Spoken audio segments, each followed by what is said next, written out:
Yeah, here. Chicka, chicka. Yeah. Kill Bill and Rev. We don't suck. Ooh. Damn, bitch. All right, guys, welcome back to the We Don't Suck podcast. It's your boys Rav and Matt, and we have Bill on today's podcast. Thank you very much for coming through, guys. Bill. Yeah, guys. Happy to be here. Yo, Matt, you're looking good. Yeah, man. Thank you so much. You're looking good. Rav, I can't say the same for you, man. This means a lot to us. It does. Bill, we've been trying to get you on this forever, and finally, when our schedule was lined up, and your agent finally got back to us, it really made Rav and I happy. So, Absolutely. Really an honor to have you on here, man. Thank you. Yeah, man. It's whatever. Yeah, man, we've been trying to have you on for years. You know, Matt and I started this many years ago. Damn. And honestly, this is, I think, the pinnacle. We started back when we were working for Markiplier. And yeah, I remember, man. Yeah. Yeah, and it's so great to finally work with someone like Bill. Yeah, finally. Someone who's talented. And someone good looking, you know, someone chiseled. Yeah, somebody really good. I know. To each his own. Yeah, well, So, Matt, thank you so much for coming on today's podcast. You just dropped your album, Ouch, less than 24 hours ago. And thank you so much for, you know, waking up for us and coming on after I'm sure you've gone through quite a bit of excitement and stress. So we appreciate you making the time for us. Thank you for having me. I was very excited to come on and kick it back to my old school chums, Bill and Rav. It's been a minute. It has. It's been a while. 16 years. Yeah, we don't talk anymore. I know. We don't ever talk. Well, that's by choice. Yeah, that's true. It's not because I'm busy or anything. It's just because I like you guys, but you know, you can be a little annoying after a while. So yeah, we get it. We're a bit touchy. It's fine. You know, it's fine. I mean, you could just like get back to a text message every once in a while. You know, but it's okay. Yeah. It's fine. It's fine. It's okay. Yeah, when I told you my grandpa just died, you were like, "Yeah, cool, Rav, but check out my new album." Well, I mean, it was kind of insensitive for your grandpa to die the day my album came out. He could have waited maybe one day or something, because that's not on me. That's more on your grandpa.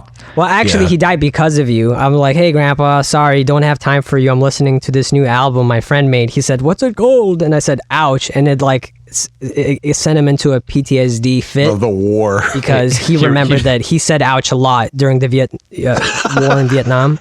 Yeah. He said it brought back all those memories, and he saw the cover and he said that looks just like one of my mates from Vietnam, and when he was running through the deltas from the Viet Cong, and then he had a PTSD attack and collapsed. And I'm sorry for that, okay? I'm sorry, but it is selfish. No, it's okay. Selfish of your grandfather to do that on the day my album comes out.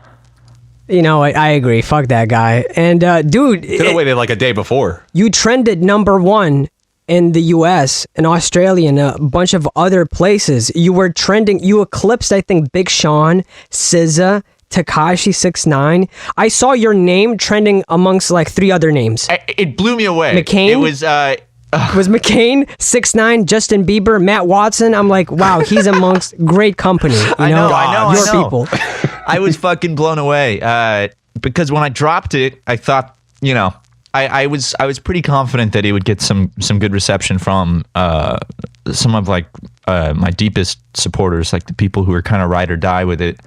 But then seeing it kind of snowball over the hours on Twitter and Reddit and stuff, kind of just completely took me by surprise. And then seeing myself start trending was a big surprise. And then, you know, people started memeing online and just typing my name to get me higher up on trending.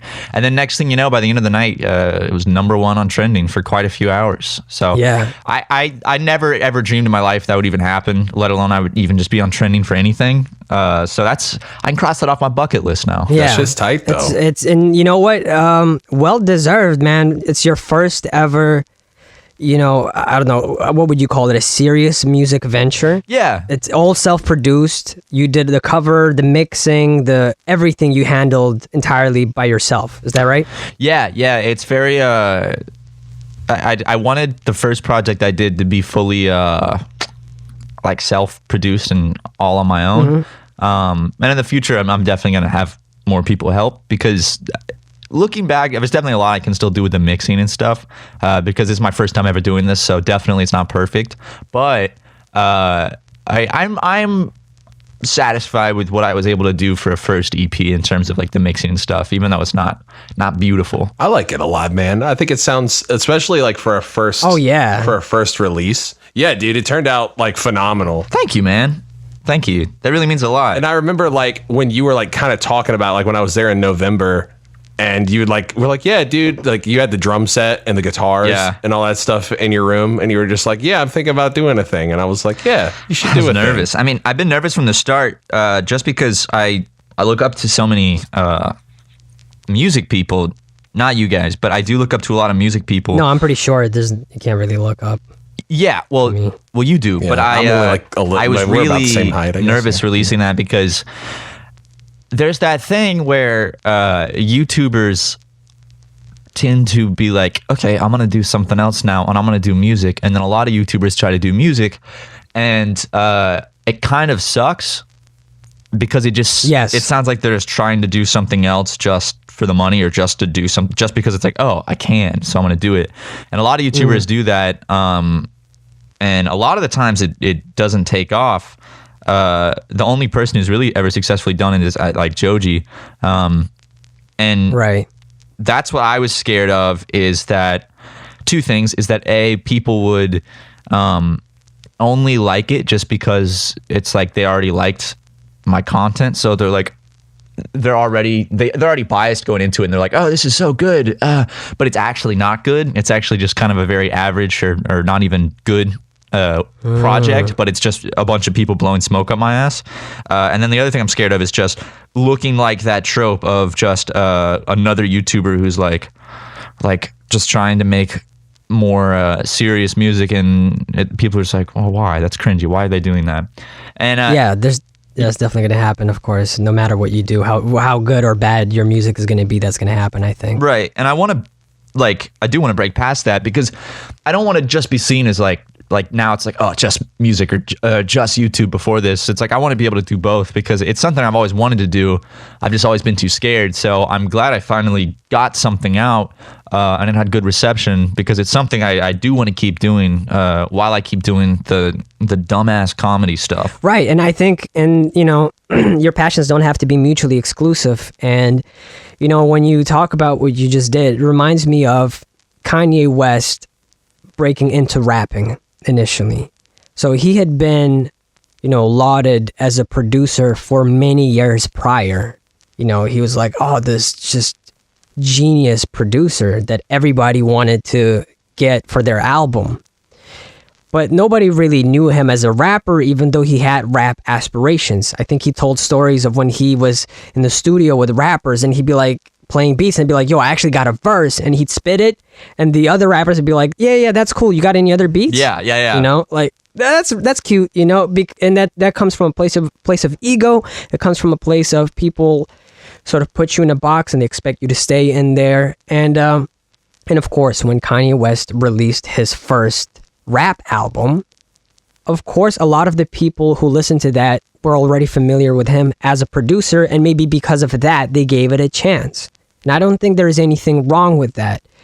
You've managed to succeed, or you've managed to achieve quite a lot within the sphere of comedy on YouTube, right? Whether it's through these Let's Plays or the live action videos, the streams, just your presence online in general. You're a very funny person, and you've also got like a very nice, sweet energy about you. You're a very likable person. So of course, if you're going to break into any new thing, whether it's, directing music videos, which is something you started doing, or recording music I say properly, but not comedy music, you know what I mean? Like serious music. Yeah. I think obviously that's going to attract attention. And sure, some people might listen to it and just already go into it knowing that they'll like it or they want to like it. But that same thing probably happened to Kanye West.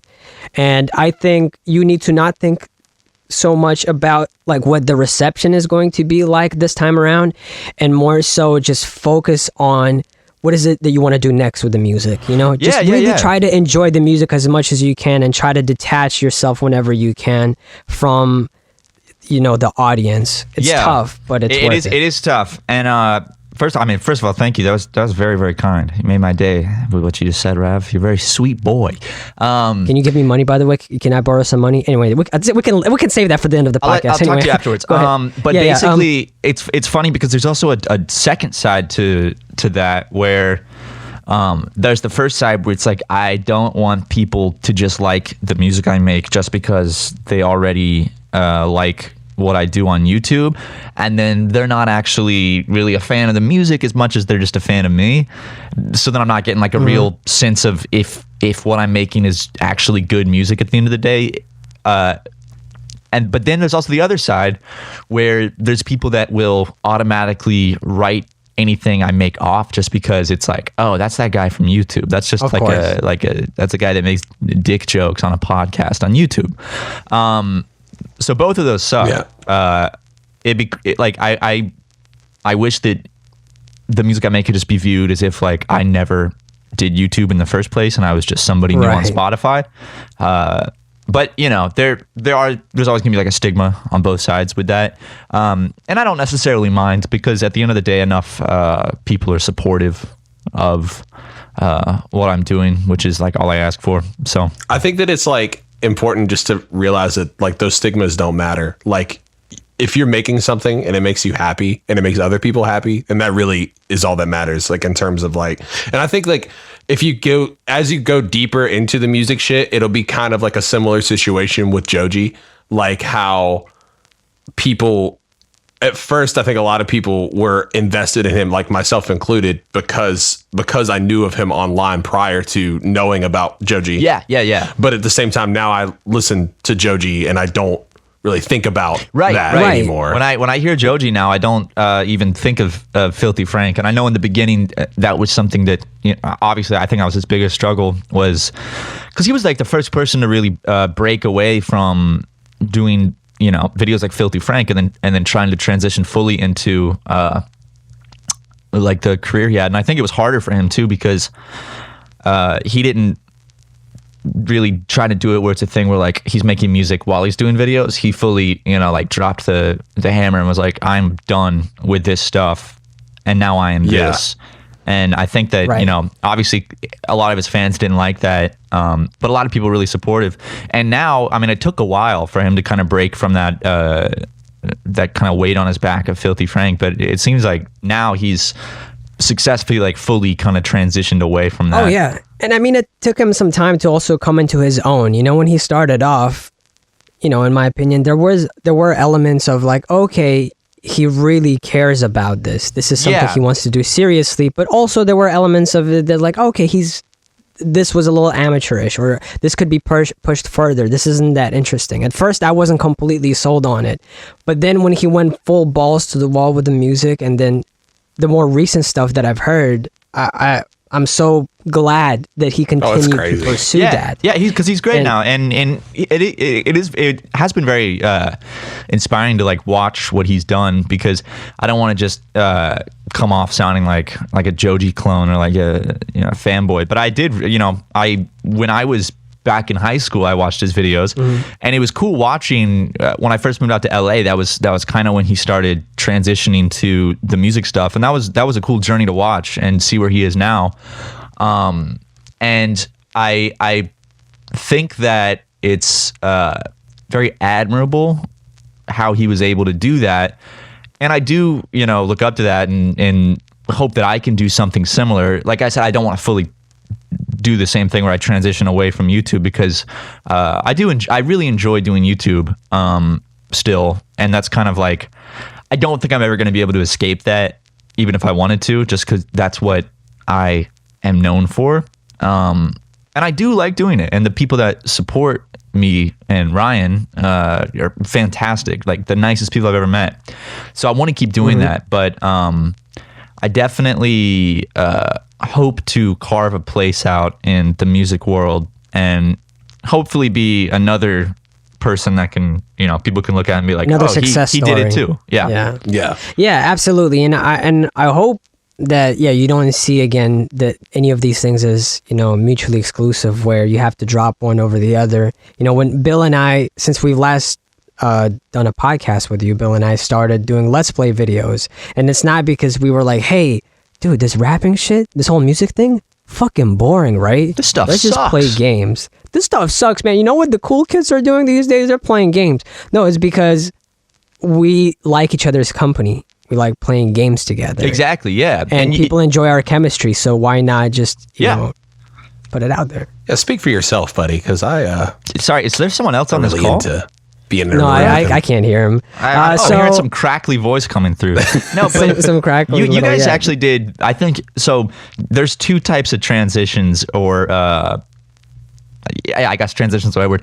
And you guys got the easier one, I think, because I think it's easier to start out doing something serious. And when I say serious, I mean, that's a very blanket term. No, I know what you right? mean. Like, you know what I mean? Right. Not comedy. But you guys started doing something serious, and then on top of that started doing the comedy stuff, which I think is a lot easier to transition to than someone that's doing the comedy stuff Definitely. doing something serious. Because I think if you're already serious and you do the comedy stuff, people are always gonna be like, oh shit, like that's cool. Right, they're funny because too. for us, we don't need to convince them of our, you know, the multiplicity of our characters, because they know we have this music where we've bared it all and we're very, Right.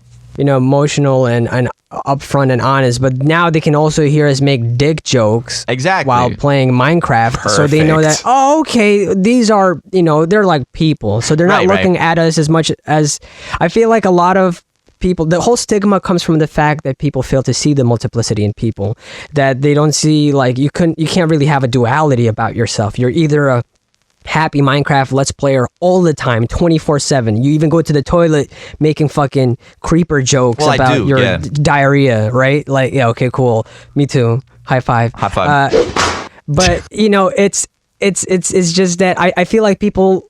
This is why a lot of people, whenever they see like a real life video of a influencer or a YouTuber, they're like, "Oh my god, look, they didn't have makeup," or they were acting like this, or they weren't very polite or sweet. It's like it destroys their world, their understanding, and we've seen that kind of happen with iDubbbz, with the whole, you know, scandal about his girl getting an OnlyFans account. A lot of people really bought into, you know, his over-the-top character, as a lot of people did with Filthy Frank. You know, a lot of people thought, hey, this is who he is, rather than this is who he's making fun of. And it's the exact same thing that happened in the late 90s and early 2000s, man, where if you ask a lot of people my age who are conservative and on the right, they'll reminisce South Park for the very different reasons to me. I'd be like, wow, South Park was really funny. I loved it. They'll be like, yeah, South Park was really funny.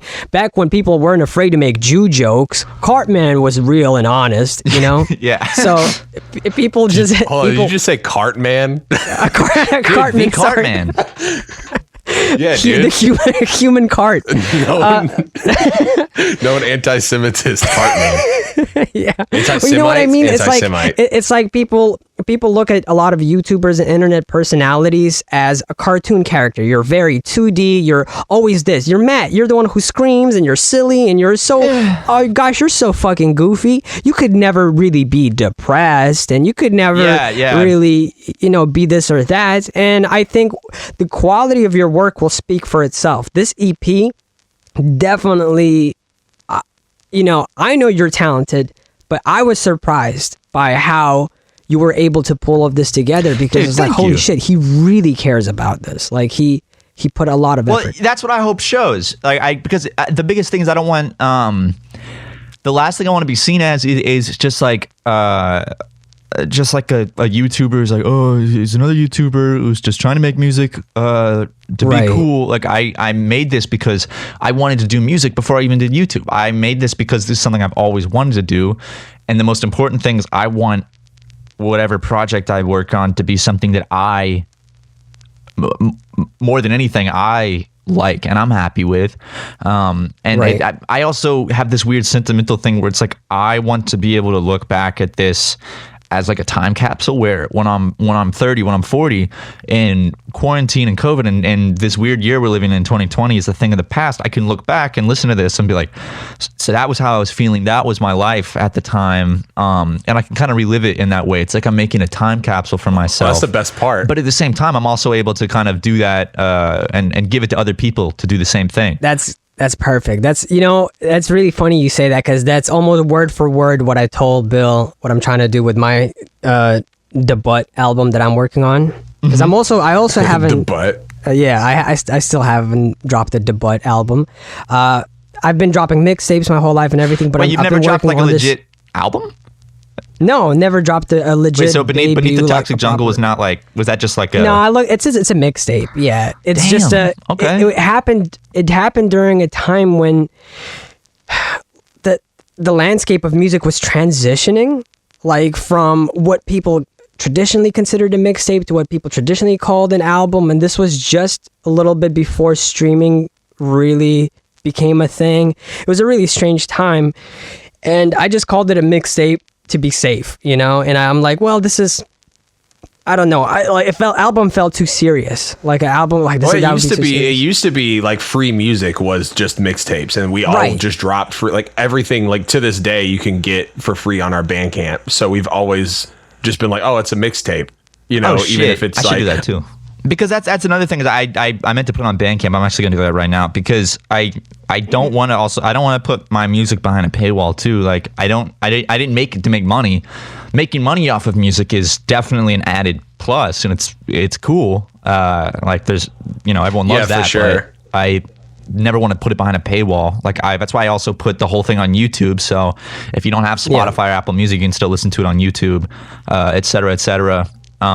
Because I just want people to hear it, and I want people to enjoy it. And one thing that what I thought about when making it is there's several albums that when I was from like freshman year of college to where I am now, there's several albums that weren't like big albums, like they weren't like major artists or anything, but several albums that when I found really stuck with me and really kind of cemented a certain time in my life, and like the time capsule thing I can go back and listen to and remember that time. And one of my biggest goals with this is to make that so people can have look back and be like, oh man, I remember this little project. It gives me a lot of nostalgia to listen to now, and I listened to it a lot during this time of my life. And I have that with both of y'all's music. When I found Ramona when I was a freshman in college, I listened to that all the time when I was driving through Colombia before I even uploaded a YouTube video. Like I loved that, and it really reminds me of like that good time. And same with you, Rav, with Beneath the Toxic Jungle. I found that when I was out in LA, and I listened to it nonstop, and I got Ryan on it, and I got some friends on it. And what I want is I want Ouch to be one of those little albums where it's like people can, it's like nothing too big, but people can look back and be like, oh yeah, that was special. I really like that. It's definitely going to be that for a lot of people. And like also importantly, it's going to be that for you, because like I can say just that, exactly. That's the most important. As someone who, and Rav can talk about this too, like as someone we've dropped a lot of music in our time doing this. And like one of the things is people ask all the time, they'll be like, what's your favorite song you ever done? Or like, what's your favorite album that you've done, etc. And I never even look at my stuff like analytically anymore, because I'm just like, it's more about, it reminds me of the time that I recorded it. And so I can go back and listen to like Ramona or Resin or any Solar Flare, like when we were in LA, and it makes me feel like I'm in there. And like, that's like a really beautiful feeling that like, I feel like a lot of people don't get to experience, and it's cool. And the more music you make, you'll attach that, and it'll be really sick. Like, it's a really cool feeling. I like, even if I made an album that was like 10 times more beloved, but I didn't like it, like I would never look at that as like my big thing, Oh yeah, for sure. Yeah, and I'm happy with Ouch because I actually like what I made on it. Of course, there's little things I still nitpick about it, and I listen back, I'm like, oh man, I don't like that, or I don't like my vocals here. That never leaves, here, but it's though. like, that's a thing that never leaves. Like, but also I know that like other people aren't hearing the same little things that I'm hearing. They're hearing other ones. No, but Right. No, but they don't listen with the same sort of hypercritical ear that you do, because like if sometimes there'll be this thing with rap. Sometimes you'll record the best take, and you'll be like, yeah, but I said that one part weird, or like my breath is a little funny, but it's like, but that's the best take. That's just such a good take. And you play it for somebody else, and they're like, wow, that's tight. You're like, you didn't think anything was weird? They're like, no, it was tight. You're like, okay. Meanwhile, all I could hear is that one problem. I used to do this thing where I would play songs for people, and whenever a part of a song would come on where I thought I made a mistake or I fucked something up or it didn't sound good, I would talk over it. I'd be like, so yeah, what do you think? I did that too. I did the same thing. I did the same thing. When I'd be showing like my roommates something, there'd be a part coming up where I'm not too confident of. I'm like, yeah, so I hope that you like this so far. Right. I did the exact same thing. That's funny. It's so funny. Yeah. Yeah, I guess that's the universal artist experience. Because you're hoping they won't notice you're like talking over a part that you're self-conscious of. I do that. I play in the car. Like in the car, my girlfriend, she'll be listening to it. And I'm like, oh man, I got to get my brakes worked on. Yeah. Speak over it, yeah. Yeah, just because you're like, oh fuck, it's coming. With my girl, I just like literally will like turn it down for a second, just be like, I hate this part, and then turn it back up. I love that. Whoops. That's great. Yeah, I crashed the car. you should do that on record. Oh, for parts I'm like not happy about, just sorry, I left a cough. Yeah. I accidentally left a cough in right there. Bill, I think you should just fade the music down during those parts and record yourself saying, I hate this part on top of it, and then bring the music back in there. But it's like, I'm not very happy about this part, to be honest. I just do commentary through the whole album. Yeah, like the DVD, like back in the day, like DVD specials. Yeah. So clearly I was on some shit at this point, and so I fucked it up like the fuck up that I am. On some shit. They have that now on Spotify. There's like commentary versions of classic albums. I saw that. I don't remember who really? it was. Wow. Yeah. It was like a bunch of bands I didn't give a fuck about though. But if it was like somebody interesting, I'd be down. That's like such a funny thing though. Like how seriously do you have to take yourself? I mean, obviously these are bands that like they were paid to do that, but like imagine putting out a commentary album for like your own record. Right, but I also think that's a lot easier for music like that's not rap, because with rap it's just so much in the way of like it's just words, so many words already, so talking on top of yourself already rapping just sounds strange. You don't get as many like, oh, here's the guitar solo. Man, you really killed it on. Really killed it here. This is really good. Every few seconds, you just turn down. Yo, this is the part where I snapped, and then do another. Yeah, this part right here is fucking hot here, dude. Bill, we need to find out how to do that, like do those album things, and we need to do that with Ramona, and just the entire time, every few seconds, we're like, yeah, this is the part where he fucking went nuts. We snapped on this. Oh yeah, one. this part's good. This part's good coming up. This part's my favorite part, except for the other part that I said is my favorite. Wait, hold on, not this part. Wait. It's coming up. This part's good. It's coming up. I'm about to snap. I'm just gonna get some like Chinese guy off of Craigslist just to come, and I'm gonna sit him down and then just tell him just to talk into the mic. So you click in the commentary track for any one of my songs, and it's just this middle-aged Chinese man rambling in Mandarin. Perfect. And I'll never address it. I'll just leave it there. So wait, you're gonna get some Chinese man to come, or is that what you just said? Well, that's gonna be my payment for him afterwards. But I'm gonna get him to come to my house and do the commentary. But then afterwards, I will make him come. Yeah, he will ejaculate. Yeah. As he should. Actually, how can you make him ejaculate without him touching himself or you touching him? Are you able to do that? It's tricky, but it can be done. Yeah. Yeah, it's a dance. It's a dance routine. Did you guys ever know someone that could just make themselves come without touching themselves? Right here, there buddy. Was this kid that he rode the bus in high school, and he did do it on the bus. I didn't see it. I just heard about it, where he would just like shut his eyes and then just cum his pants. At me next time. It was Rav, everybody. Yeah, no, you know me. Wait. Was it just? Hold on. I need to know more. Like context on this. Was he like, hey, look guys, I can jizz in my pants, and then just did it, and then like people just like assumed he did it? Is that what happened? Like, that's my party trick. Oh, I'll just go up to a group of people I just met and be like, hey, you guys want to see something cool? And they're like, yeah. And just watch. Shut my eyes. Check it out. Look. And there's just a wet spot on my pants. See, I came, guys. I came my pants. All right, I'll catch you guys. I'm gonna go get a beer. I'll catch you guys in a minute. You're like squishing while you walk. Like, who invited this guy? Yeah. No, I mean, I didn't know anyone like that other than myself.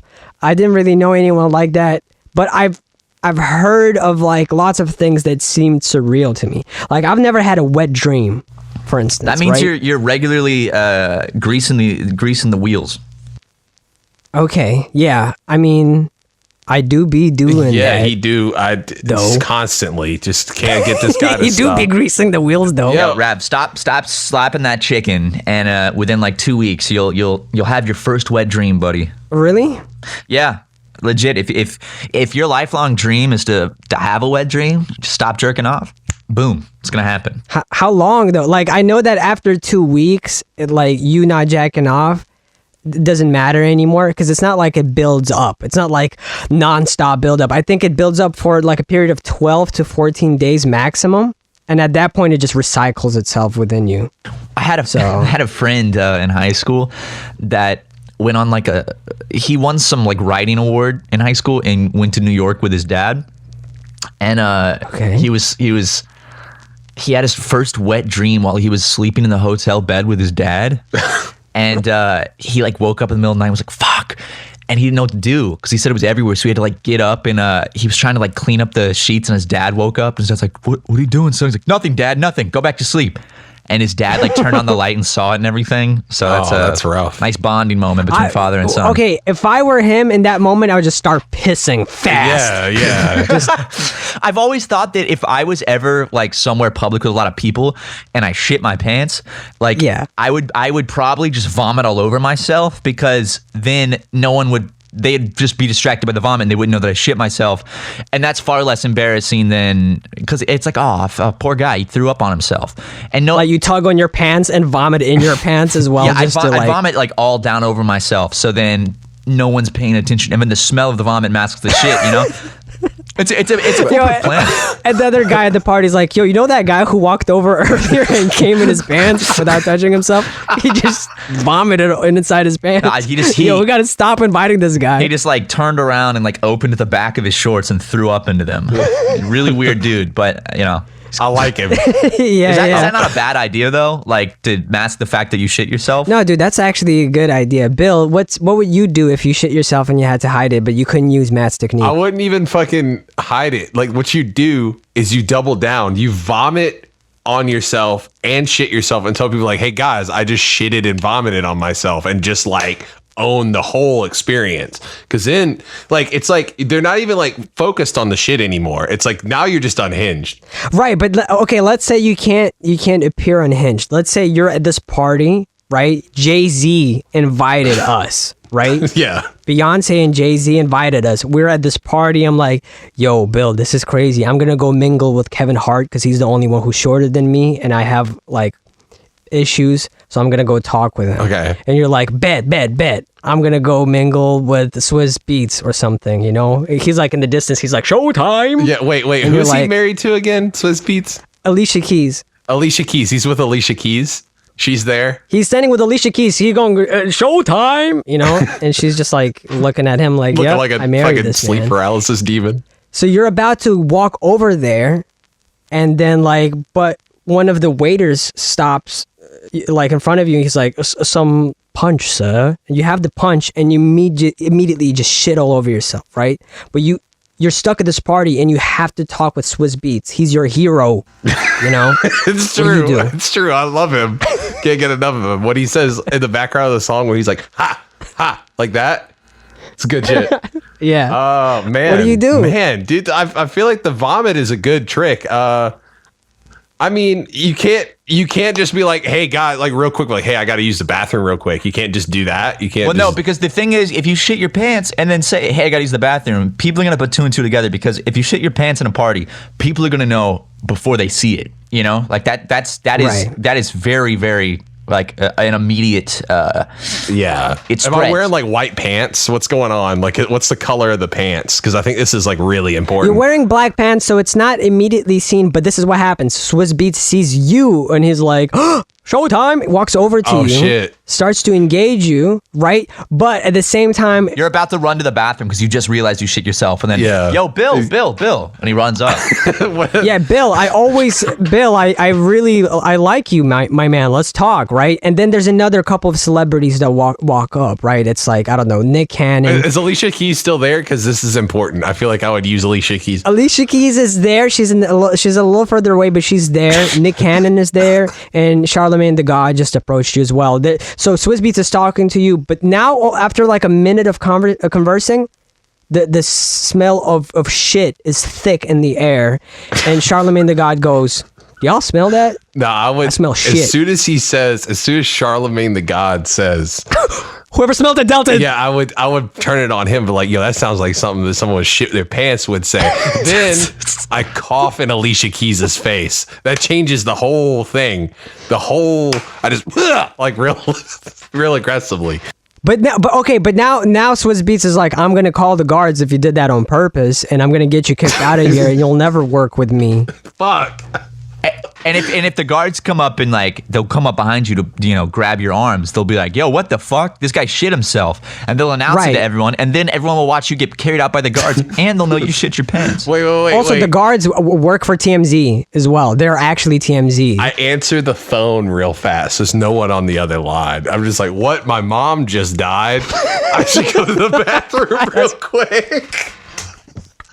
That's great. And then because of karma, you're going to finally make it to the bathroom to clean yourself up, and then actually get a call that your mom just died, just because that's the way the universe works. Damn. So you just shit your pants at a party, and your mom just died. But at least... at least he had a good alibi to clean his pants. Yeah, but at least, like, Exactly, I mean, my mom might be dead, but, like, at least Swizz Beatz thinks I'm, like, an acceptable person who coughed in his wife's face.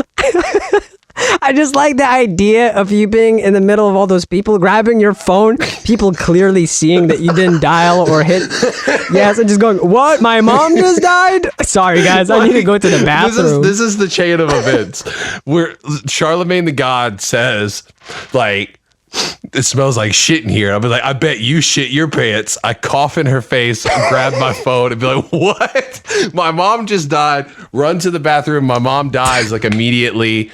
But I come out and everyone's like, he's a little bit eccentric, but I like him. You know, that's what I think. Well, actually, you could say, "Hey, if people notice you shit your pants, be like, my mom just died," and no one's gonna make fun of you because they're gonna be like, "Shit, this guy's mom just died." So yeah, no, that's a good point. Maybe Swizz Beatz would be like, "Oh, that sucks, man. Maybe we should do a song together." Yo, there Maybe you go. You know, Alicia Keys is like worried she has COVID though because you coughed in her face. Because the thing is, if everyone is like, if you just shit your pants, people remember like, "Yo, that's the dude that shit his pants at that party. That's so funny." But if it's like, "Yo, that guy shit his pants because he was so upset when his mom died," it's just sad. It's not funny. Yeah, you're right. Yeah, and then there'll be that one person that would be like, "Well, did he shit his pants before he got the phone call?" Dude, not cool, man. Not cool. His mom just died. Yeah, I'm sorry, man. I'm sorry. I don't know what I would do if my mom died. Maybe I'd shit my pants too. I'm sorry. You're right. Damn, Bill, you figured it out. I know, That's dude. it. I know. You won. Happy ending. Master mathematician. I think I just had a stroke. I'd love to see this like in the form of a dating sim game where Bill has to like navigate shitting my pants over and over, like these different scenarios. Like, whoops, that's actually a great idea for a game, just a dating sim, but you shit your pants halfway through every day. It's like a stealth game, yeah. It sounds like a Newgrounds game, you know, like that you'd have back in the day. Shit your pants on a date, and you have to find your way out without her noticing. Yeah, and also it happens to be the name of Bill's next album. So I don't really appreciate you leaking that information, but I'm gonna let it slide. Just for today. It's a strong title, so it doesn't matter. Okay. This one was called Ouch. The next one's called Oops, and it's actually there's a loose story throughout it that's about this exact same thing. Damn. Yeah. Then Oochie. Yeah, no, those different ones. Yo, you know what? When I first heard ouch, my ears were like, ouch. And then I had to crouch.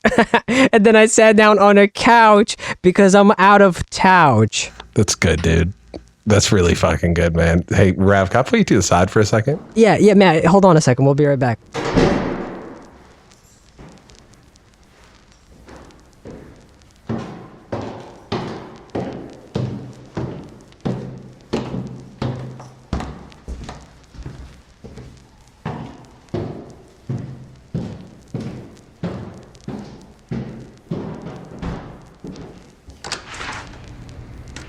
Hey, what's up, dude? What the fuck are you doing, dude? What are you fucking doing?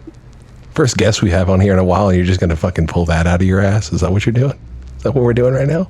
I'm not doing very well financially, and we can tell, buddy. We can fucking tell, buddy. Okay. So, look, get it together. Get it together. Well, I just want to borrow some money off of him. Yeah. You know. Yeah. And I think like if I impress him with like, because you can rhyme things. Is that what you're saying? Because you can write. Right. No, I mean that's all I have. Bill, that's all I have. Rhyming is all I have. This is my one fucking shtick. That's true. It is true. I really need the money. All right. Okay, listen. I know. I was saying. When we go back to talk. I'm sorry if I was a little critical. Just double down on it. Just keep doing it more. Yeah. By the way, now that I'm real close to you, like, do you smell like? It smells like shit. No? Yeah, it smells like fucking doo-doo in here. I bet you shit your pants, man. Yo, I got this phone call I gotta take real quick. Hey, Matt, I'm back. Bill's on the phone. What do you mean she's dead? I can't believe it. Guys, I have to go to the bathroom really quick. Apparently, my mother is dead. Yo, fuck, seriously? Okay. All right, Bill. I good luck. Man, I like that guy. He's good. He's a funny dude, but I heard what you said, Rav, and I didn't appreciate that one bit. Look, I just wanted to make you happy. That's all I ever wanted in life. It's to make you happy. All I do is for you, man. Rav. It's not about making me happy. It's about what makes you happy. Unless making me happy is what makes you happy, then it is about making me happy. Hey guys, I'm back. I'm just coming to terms with the real life death of my mother. You're a turf? Damn, dude. Bill's got the new turf bangs. Oh, hell yeah. I would love to see Bill rocking some turf bangs. I could do it. You know what makes me happy, Matt, is when I get called knockoff Matt Watson. You know, what is even the connection there? I don't see that at all. No, it's like, you know, I was like at the factory, they were trying to manufacture you, but like I came out too short, and they're like, they fucked up. You might have come out too short, Rad, but you came out a lot more handsome. The bone structure in your face is what they were trying to go for me, but they fucked mine up, and they were like, we'll just go with this. He's too tall, but you know, well, it's fine. Yeah, but you're too sweet. I think it's because you guys, you know, pioneered video gaming and podcasting on YouTube. You guys were the first, and in the perfect world, you would have been the last. Unfortunately, these other jackasses have to come around and steal it. Yeah, we're sorry. Yeah, I don't know, man. I'm sorry, you know, and I'm just, I have nothing else to say, man. I love when people will say something like that, like oh man, Chibi Chubby, it's just knockoff Super Mega. It's like, we didn't fucking invent Let's Plays, and we didn't invent podcasting. Like, just because there's other people that do a similar genre does not fucking mean that, like, it's so dumb. Yeah, no, but I mean, I guess at first we also, when we started doing the podcast, we were working with Don. So it's like, oh, of course, you know, like, yeah, of course they would. Those fucking idiots. Plus, I mean, if we're going to be technically speaking, the first episode of We Don't Suck came out in like 2015. So if anything, you guys are copying us. Well, actually, Super Mega started no, it didn't. It started in 2016. Oh, shit. Okay.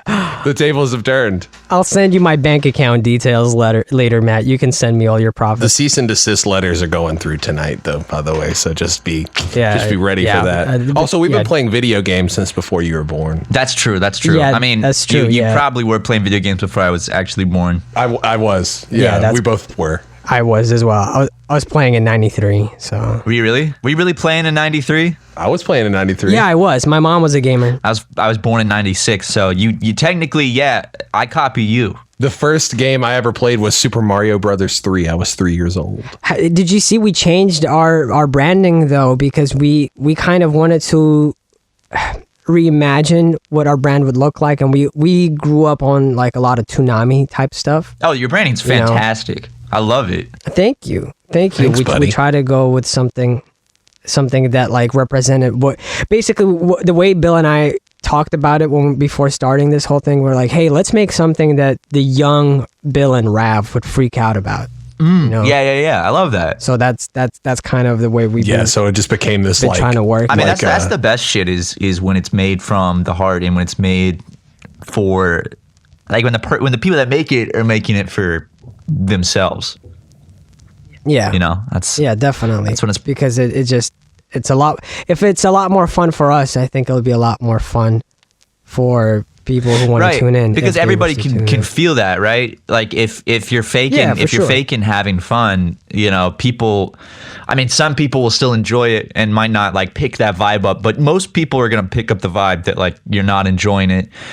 And like if you go to a friend's house and you're on the couch with them while they're playing a video game together, and it's fun to chill and talk and watch that, but if they're not having fun with each other or like having fun, like you're just kind of like, you're gonna be bored, you're gonna feel awkward. But if you're there and like you're there with two friends that are genuinely having fun, then even if you're not playing, just by like proxy, you're gonna have a great time. So I think that's how I see it. And that's the same with music. Like when you can tell, when you listen to someone's music and you can tell that they had fun making it and they put a lot of passion into it, then you can feel that too, right? And I felt that big time with both of your albums. Thank you, man. Really appreciate that. Especially Skins. Like I loved Skins, and Four Skins actually is what I said it should have been called. But dude. You guys didn't listen to me. No, we didn't, because we were like, we want to work our way up to Foreskin. You gotta make 2 Skin, so 3 Skin. You can't get all the way to 4 from 1. Yeah, and we knew that the Foreskin thing would happen. That was like, I remember when I was like, let's call it Skin, and then I was like, fuck. They're like, what? Everyone's gonna say Foreskin. And now we kind of embrace it, because we talk about like, the projects that we made before Skin. So we like, you just gotta own it. It is what it is. And all the songs we made for Skins. That's good. I just remember like I didn't even make that connection about the name until like a week before. I'm so cynical, so I did. Like it was like a week before, and then it like broke my heart. Like I was like, it was the week before Skins. Yeah, it was the week before Skin. No, but that's the thing. Like I was like, okay, let's call it Skin. Cool. And then I was just thinking, like, I had like this cynical part of my brain just imagining what like what the worst person would say. Like, what is the one thing I don't want anybody to say about this project, right? And I'm like, okay, let me take myself back to being like 12 years old. I'm at school, and my name is Skin. What would the kids say to make fun of me? Hey, look, there goes Foreskin. And immediately I was like, well, that's it. They're going to call it Foreskin. I like your like scenario that you built there. Yeah, you gotta do that, man. If you want to be like prepared. Yeah, emotionally for the beating that you're gonna, like 3 people are gonna make. Yeah. If it makes you guys feel better, I didn't see a single person on Twitter make that joke. I'm glad. Yeah, no, we were actually surprised. Only like a handful of people made it, and we were expecting it. So I was almost disappointed, kind of like, I overestimated you, idiots. Also, I apologize because my neighbors are doing construction very loudly. So if you can hear some buzz saws and some hammering in the background of my audio, we can't. Your microphone quality is great. What are you recording on? I'm using a Shure SM7B. Wow, you think you're fucking Joe Rogan, I'm bro? Joe Rogan right here, man. Damn. I'm recording myself on an MK416, which you're very familiar with. I am. I think the Sennheiser. Are you guys? Yeah, the Sennheiser. The shotgun one. Yeah. Those are fantastic. Yeah, they're great. Well, I just looked up NK416, and it's a gun as well. Oh hell yeah. Yeah. Are you recording this on a gun, dude? MKH416. Yeah, yeah, dude. It's a great. What's funny because the MKH416 is a shotgun microphone. Oh shit, dude! It's all coming full circle. Hey! Oh fuck! Just imagine we didn't have this conversation just now, okay? And just embrace this joke. Hey, Matt, what was Kurt Cobain's favorite microphone? Anyway, let's move on. Let's just move on. Hey guys, so this has honestly just been so good, man. This has been having you, Matt, here with us at this time in the room, 2020 with us. The pandemic. Not a mask how has the pandemic affected you? Oh, it sucked. It's been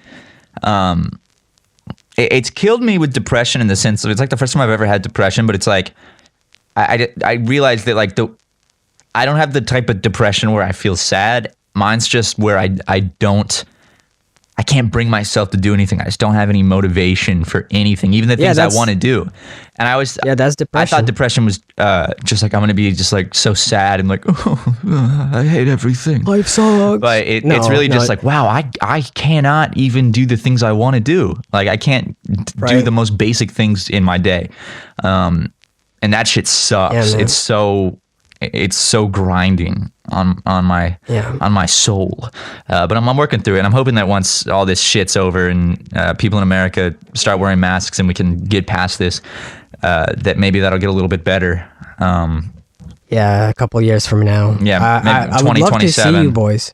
Yeah, in 2027, I'd love to see you boys. We're all gonna have beards and eye patches. No, but I really need to get out of here sometimes. I have this feeling of like I'm stuck and I just got to get out, get some fresh air, but I can't. I'm in the middle of a busy city, and sometimes it's not even so much like being stuck like damn I can't do a bunch of stuff. That's a thing, but I'm fortunate enough to be able to work from home, so I can't complain about that. Yeah, but it's more so when you are depressed and your head's in in a bad place.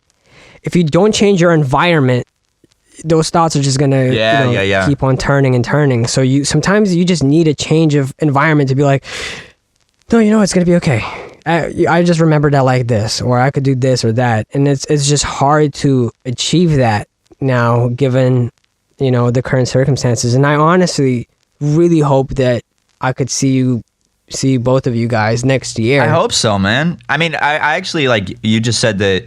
Feeling trapped, and I totally get that. And in America, it actually like we're literally trapped, right? We can't go to any other country or anything. So like right now, because of how things are, like it's the first time in our lives we've actually been fucking trapped. Like nothing's open except for like grocery stores and stuff, and we can't go anywhere. We can't go to like I can't just be like I'm gonna go to Canada for a week to see some friends, or I'm gonna go to London to see Rav. It's like nope, can't do that. We're literally like stuck right here. Yeah, and so many countries have closed their borders. Like I was supposed to go back to Japan in May with my girl to celebrate our anniversary and her birthday and everything. Japan is like our favorite place to go, and we couldn't. We ended up having to spend all of that time in our apartment, and we made the best of it. But it was like that's when it started to feel like, oh, this is. We don't think we're gonna go. I don't think we're gonna go anywhere this year. Yeah, and it sucks. And back in February, I remember hearing people say like, "Hey, there's this thing," but it's like it doesn't really affect many people. It just like affects Chinese people. And then it went like at the end of February, people started taking it seriously in the West. And I found articles. I looked it up the other day just to see if I could still find them. There were many articles, including the BBC saying like scientists project that this. The coronavirus would be over with by May. And I remember even back then talking to my girl and thinking like, bro, I call her bro. We're like, we don't know each other that well. That's okay. I'm like, yo, I don't think we're going to go anywhere this year. And so far I hate that I was right, because I was cynical, but I was hoping in the back of my mind that like surely by like October or something, we would have all taken it seriously enough. I remember talking to my roommates and my friends that were over, and this was like end of March when things were really had hit the fan for the first time. And I remember we were making predictions. We're like, okay, by midsummer this will be done. Because remember everyone said like, oh, the summer heat will kill it, and there'll be no virus. Yeah. And now it's worse than it's ever been. Because I really did think like, by June it'll be almost gone, and now it's fucking September and no end in sight. And honestly, I feel like it's fully possible that this time next year we're still in the same shit, which is horrible. It sucks. And there's countries like Taiwan, which only 7 people have died, and they are already back to normal. And it's like, oh my God, people are so stupid in America, in the UK. If we all took it seriously for just 3 weeks, we could be done with this thing. I know. I like it. But it's also, you have to think the government's not doing enough, because the government needs to step in and be like, hey, everyone stay for 3 weeks.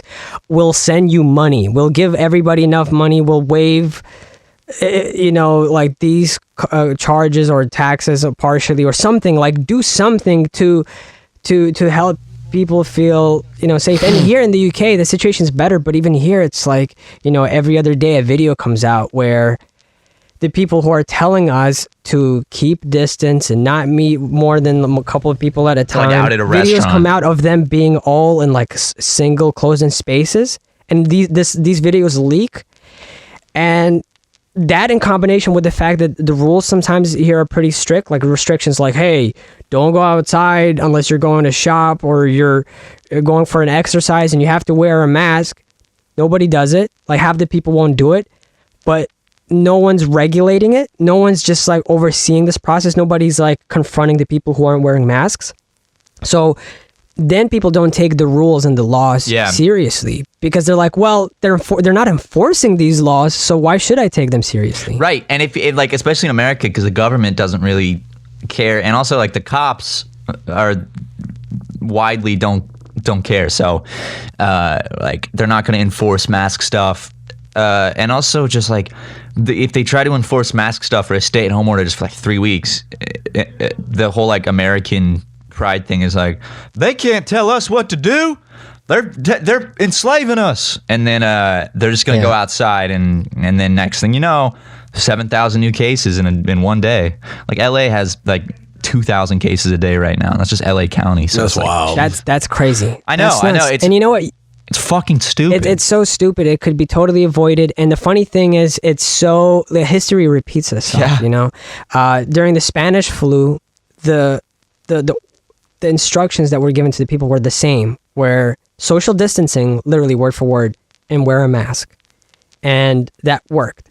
But there was a lot of pushback, and a lot of people were saying there were new like I think drinks and like foods and stuff that came out around that time, and people started saying that, hey, rumors have it, or like there's evidence that fucking Coca-Cola gives you the Spanish flu or whatever, and it's crazy to see that these kinds of idiots still exist now. And if you look, there's records of like newspapers from the Black Plague where a lot of people were dismissing the whole thing as a hoax. And that it's okay to go out like, it's on record during Black Death. So it seems that we haven't learned anything. You would think that technology would bridge the gap, the information gap there, and it certainly has not. If anything, it has allowed misinformation to spread more rapidly. And also, like my question is for those people that say it's a hoax. My question is, okay, then what does a real pandemic look like to you? Like what would not be a hoax? Like what would have to happen for it not to be a hoax? Right? Like what is this? Like, I think a zombie outbreak would have to happen. And that's the annoying thing. All the people that I thought would take it seriously aren't taking it seriously. All the motherfuckers that dug bunkers for zombie apocalypse fucking aren't taking this pandemic serious. Yeah, exactly. That's what's frustrating. That baffles me. You have enough canned food for the next 4 years because you're worried there'll be a zombie outbreak because you love zombie movies and you watched Walking Dead that one time, and so you're convinced that'll happen one day. But if you can't see it, then it's not real. Yeah, and it's selfishness too, because these people don't want to be inconvenienced. It's like I can't go out and get my hair cut. I can't go out to a bar because the everyone's telling me this, and it's like, no, I'm not going to be inconvenienced. This is fake. And if they can choose to believe it's fake, then they don't have to be inconvenienced by it. Yeah, and then we have just a lot of idiots every other day that say dumbass shit. So it's kind of an uphill struggle. Like NLE Choppa posted about COVID being a hoax as well. Was it just yesterday? Well, he's got a point, He is NLE Choppa. I mean, it is. Honestly, let's be honest. He knows what he's talking about. Yeah, like, imagine like going out like just without a mask, and someone's like, "Hey, you don't have a mask, so you can't come in here." But then you're like, "But listen, NLE Choppa posted this shit to his Instagram," and they're like, "Come on in, buddy." You know what? Yeah, maybe you're onto something. Point. Yeah. Yeah, I hate it when celebrities use their I think that a lot of times they're not even thinking. Like I don't think like Annalie Chapa is like, oh, this is harmful. I don't think that he thinks that what they're using their power for evil. Yeah. So they're misusing their power for sure. They're misusing their influence. Yeah. Sorry, go ahead. Kendrick Lamar in the hotel room. Yeah. Oh man. Yeah, dude. Yeah. Fucking man. Okay, well, you know what? Ad time. That's my rant. Ad time. Dude. Oh shit. Hey, Bill, I've got a question for you. Okay, I might have an answer, perhaps. May have. Who's our sponsor this week? Man. The product I wanted to talk to you boys about is something that is actually kind of relevant to what we just discussed. Okay. Are you worried that you'll kill your grandma because of COVID? Yes. Yeah, I already did. Are you going outside every day and not wearing your mask because you are free and this is the land of the free? Yes, God damn it, and I will not falter. Yeah, absolutely. Has your grandma now contracted a cough and now there's blood in her stool and such? Last time I checked, there was, yeah.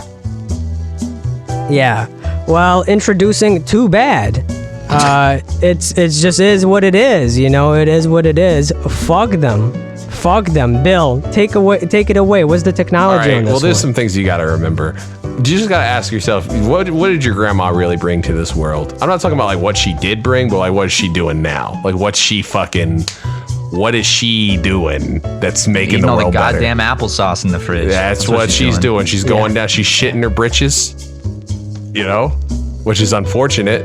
Yeah. But she doesn't even have the goddamn common courtesy to act like her mom died, you know? Yeah, exactly. Yeah, so just the technology is just you just got to stop giving a fuck about this old ass lady. I mean, she's right. She probably doesn't. You got to get a haircut. She probably doesn't like black people. When you think about it. Yeah. You got to get a haircut. You got to get a haircut because you're going to be in a Zoom call looking silly, right? Do you want to risk looking silly in a Zoom call, you fucking moron? No. Fuck your grandma. If grandma has to die so I can get the fade, sorry, it's what has to happen. Yeah. If she has to catch the fade for you to get the fade, then so be it. Whoops, it's like, sorry, grandma, my bad, but I need the fade. Yeah. Yeah. Fuck that. So thank you very much to our sponsors. Honestly, if the American government, if your grandma can't accept the fact that you need the boosie fade, then like, is she even really your grandma? Ask yourself that. Yeah. No. Yeah. Definitely not. Matter of fact, if she doesn't contract the COVID-19 disease that is also a hoax, then just knock her out. Because honestly, she's asking for it. And so thank you very much to the government, White House, Gam, and everyone else involved in sponsoring us, and the Game Grumps. I'm just joking. No, they're very big into denying it. It's okay. Right, yeah. Well, I've heard Aaron Hansen is spearheading the, stop wearing a mask, COVID is a hoax thing. Yeah, I told him, I said, honestly, Aaron, I don't know if you should be doing this, but you can't control that boy, so. No, I mean, the truth has to come out, and if it has to come out of Mr. Hansen's mouth, then so be it. Yeah. So be it, man. It is what it is. So be it. Can't get It is what it is. Oh man, we're doing God's work, fellas. This was a stellar ad. I'm so glad. Give yourself a pat on the back, guys, because I'm doing it right now. I'm shirtless right now, guys. I didn't know if you knew, but I'm not wearing a shirt. Just some basketball shorts. I've been giving myself a pat on the front, like below my waist. Nice, man. Nice. For the last 2 minutes. Dude. Yeah. Dude. I'm talking about masturbating my penis. Oh.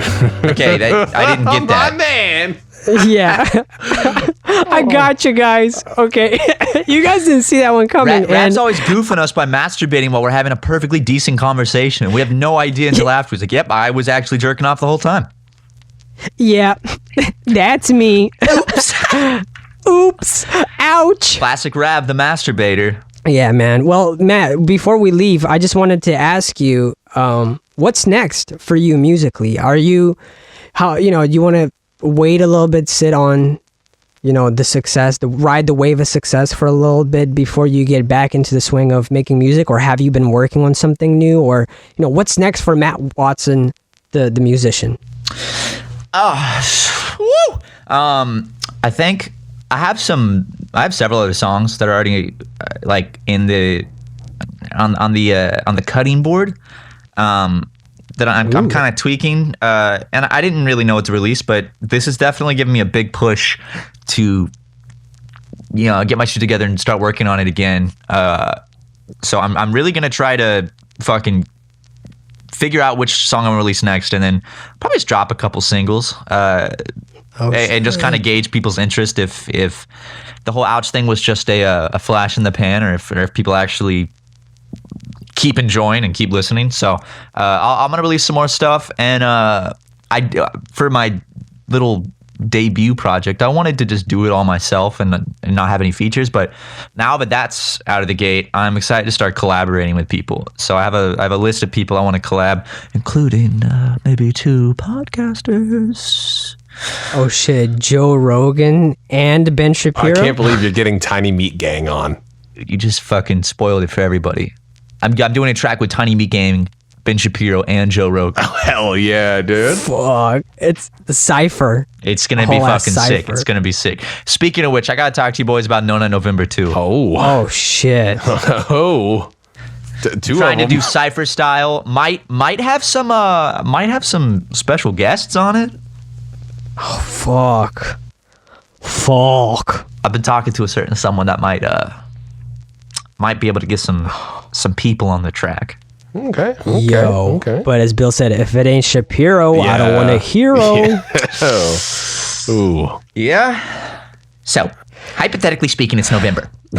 All right. Well, you guys fucking rule. It's always a pleasure coming on. I love you guys so much. Thank you so much for having me. It's a pleasure. We're so I don't know. I feel it's weird to say proud, but I feel proud that I know you. You seem to be just full of surprises. You're a very talented person and like a very genuine person, which is such a relief every time I talk with you. I'm like, yes, he's a good guy, and I just hope he doesn't become another like one of those, Epsteins out there, because like you could, I'm trying to hide it really well. Become the next. I am. I'm doing a good job hiding it right now. So you're just like an inch away from becoming Epstein any moment. You're like the Hulk.